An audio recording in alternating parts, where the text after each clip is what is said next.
చేతిలో సామాజిక అస్త్రం నెంబర్ 1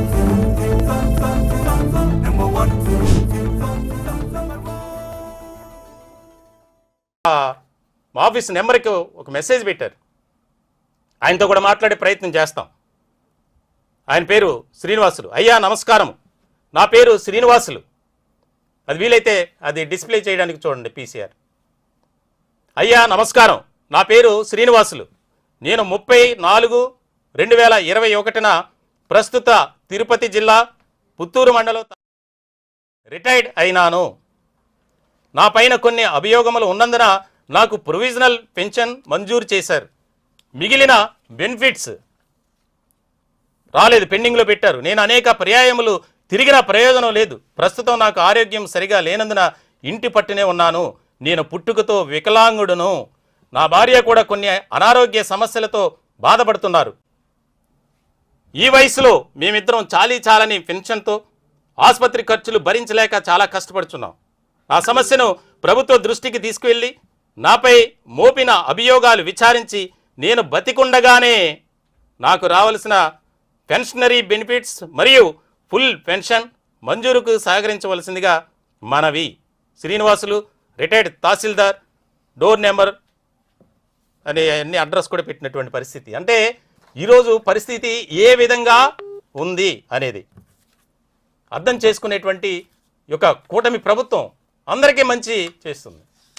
ఉద్యోగులకు, రిటైర్డ్ ఉద్యోగులకు ఎందుకు ఈ విధమైనటువంటి మొండి చేయి చూపిస్తుంది అనేది మేము అడుగుతున్నాం, ప్రశ్నిస్తున్నాను. అంతే తప్ప ఎవరి మీద కూడా మాకు ఇది లేదు, బురద జల్లే ప్రయత్నం మా అభిమతం కాదు.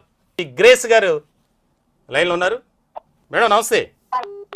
నమస్కారం సార్. మేడం ఏ department madam? Nursing department sir. చెప్పండి మేడం. సార్ మేము 2017లో నర్సింగ్ లో జాయిన్ అయ్యాం సార్. ఓకే. నెల్లూరు జిల్లా గవర్నమెంట్ హాస్పిటల్లో జాయిన్ అయ్యాము సార్. ప్రస్తుతం ఏమైతే నేను post graduate nursing sir. Okay madam. Nursing లో డిప్లొమా అంటే జనరల్ నర్సింగ్, డిగ్రీ అంటే BSc nursing and post graduation అంటే ఎంఎస్సీ నర్సింగ్ ఉంటాయి సార్. ఓకే. దీని తర్వాత పిహెచ్డి కూడా ఉంటుంది. సో నేను post graduate nursing sir. Andhra Pradesh ప్రభుత్వం అయితే వీళ్ళందరినీ ఒకటే కేటగిరీలో ఇచ్చేసి డిప్లొమా కన్సిడర్ చేసి ఒకటే శాలరీ కింద కాంట్రాక్ట్ పద్ధతిలో జవాబు ఇచ్చున్నారు సార్. ఓకే. గత 15 years గా రిక్రూట్మెంట్ అనేది ఆంధ్రప్రదేశ్ గవర్నమెంట్ లో జరగలేదు సార్. వాస్తవానికి మీకు అందరికీ తెలిసిందే సార్, హాస్పిటల్లో ఎక్కడైనా కూడా డాక్టర్లు వస్తారు, ట్రీట్మెంట్ రాస్తారు, వెళ్ళిపోతారు.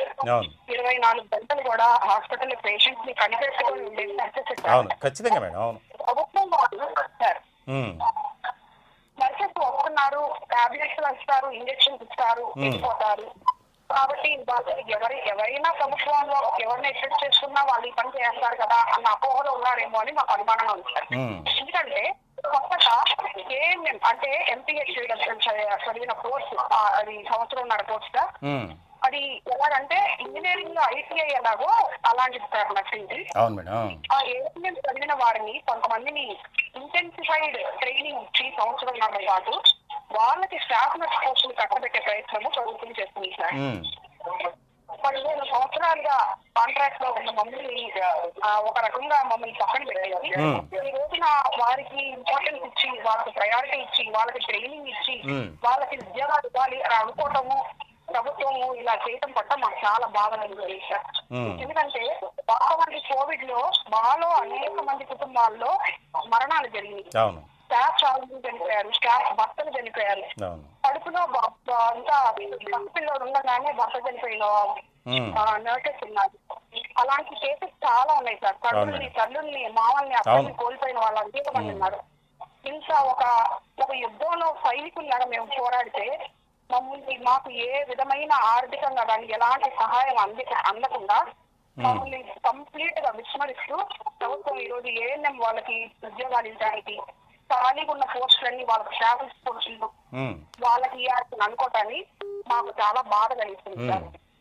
మేడం, మీరు మీ ఆవేదన అర్థమైంది. నిజంగా ఈ సందర్భంగా మా ఛానల్ తరఫున మీ అందరికీ, అంటే నర్సింగ్ డిపార్ట్మెంట్ ఏ రకమైనటువంటి సేవలు చేశారు, మీకు నిజంగా పాదాభివందనం చేయాలి మేడం. ఎందుకనంటే ఆ కరోనా లాంటి మహమ్మారి విజృంభిస్తున్నటువంటి తరుణంలో మీరు ప్రాణాలకు తెగించి, మీరు ఇందాక చెప్తున్నారు మా కుటుంబాల్లో ఎంతోమందిని మేము కోల్పోయాం, ఉద్యోగస్తులు ఎంతోమంది కోల్పోయారు, ప్రాణాలకు తెగించి డాక్టర్లు మీరు అన్నట్లు వాస్తవం అది, వారు వచ్చి ఏదో అలా చూసి వెళ్ళిపోతారు. కానీ వారిని సంరక్షించుకొని ప్రొటెక్ట్ చేసుకోవాల్సినటువంటి బాధ్యత అవసరం లేకపోయినా మీరు వారిని కంటికి రెప్పలా కాపాడేటువంటి పరిస్థితి నర్సింగ్ డిపార్ట్మెంట్.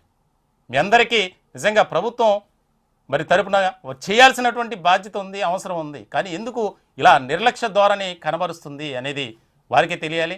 గ్రేస్ గారు, మీ యొక్క సమస్యపై మేము కూడా ఈ ప్రభుత్వం దృష్టికి తీసుకెళ్తాం. మీరు వీలైతే ఆదివారం మన సమావేశానికి మీరు రాగలిగితే మరీ మంచిదని ఈ యొక్క లైవ్ ద్వారా మీకు ప్రత్యేకంగా మిమ్మల్ని ఆహ్వానిస్తున్నాం.